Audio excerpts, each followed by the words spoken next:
ایک شخص حضرت علی رضی اللہ عنہ کی خدمت میں حاضر ہوتا ہے اور عرض کرنے لگتا ہے، یا علی، میں روز کام پر جاتا ہوں لیکن مجھے اس طرح کامیابی نہیں ملتی جس کا میں اہل ہوں، اور نہ ہی دن بھر سکون ملتا ہے۔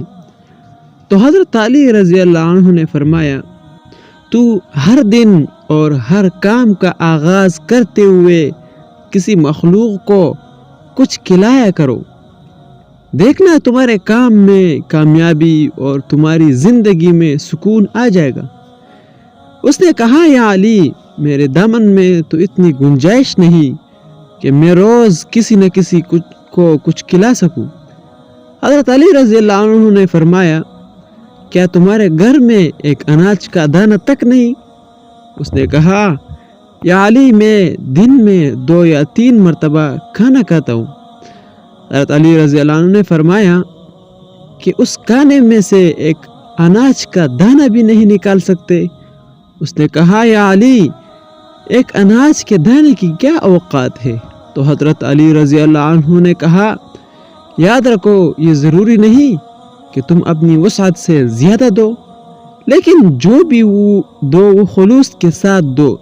اس لیے تم اگر روزانہ اپنے کھانے سے ایک اناج کا دانہ بھی کسی مخلوق کو کھلاؤ گے، کسی پرندے کو کھلاؤ گے یا کسی کیڑے وغیرہ کو کھلاؤ گے، تو اس مخلوق کی دعا سے تمہارے آنے والے کام بننا شروع ہو جائے گی اور تمہارے رزق میں برکت ہونا شروع ہو جائے گی، کیونکہ اللہ تعالیٰ اپنے مخلوق سے پیار کرتا ہے۔ جب تم اللہ کی مخلوق پر رحم کرو گے تو وہ تمہیں اپنی رحمت سے مالا مال کر دے گا، یوں ہی تمہیں اپنے مقاصد میں کامیابی ملے گی۔ آج اگر ہم دیکھیں، یہی معاملہ ہمارا بھی ہے۔ ہمارے جتنے اوقات ہیں، ہمارے جتنے مرتبے، ہم اس تک نہیں پہنچ سکے۔ کیوں؟ اس لیے کہ ہم ان چیزوں سے اعراض کرتے ہیں، حالانکہ اللہ تعالیٰ نے حضرت انسان کو اشرف المخلوقات بنایا اور تمام مخلوقات میں اس کو برتری اور فضیلت سے نوازا۔ قرآن مجید میں اللہ تعالیٰ نے 4 چیزوں کی بیک وقت قسمیں کھا کر فرمایا تاکہ حضرت انسان کو اپنی بلندی اور برتری کا احساس ہو اور ساتھ ہی اپنے مقام و منصب کا ادراک بھی ہو۔ اللہ تعالیٰ نے سورۃ التین میں فرمایا، تین کی قسم، زیتون کی قسم، طور سینا کی قسم، اور اس مبارک و پاکیزہ شہر یعنی مکہ کی قسم، ہم نے سچ مچ انسان کو سب سے بہترین سانچے میں ڈالا ہے۔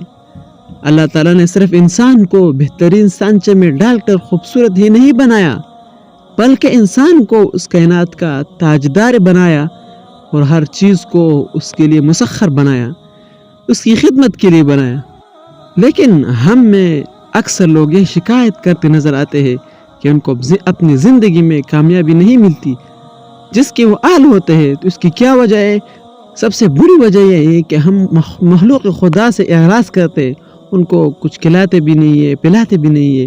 اللہ تعالی ہمیں عمل کرنے کی توفیق عطا فرمائے، آمین ثم آمین۔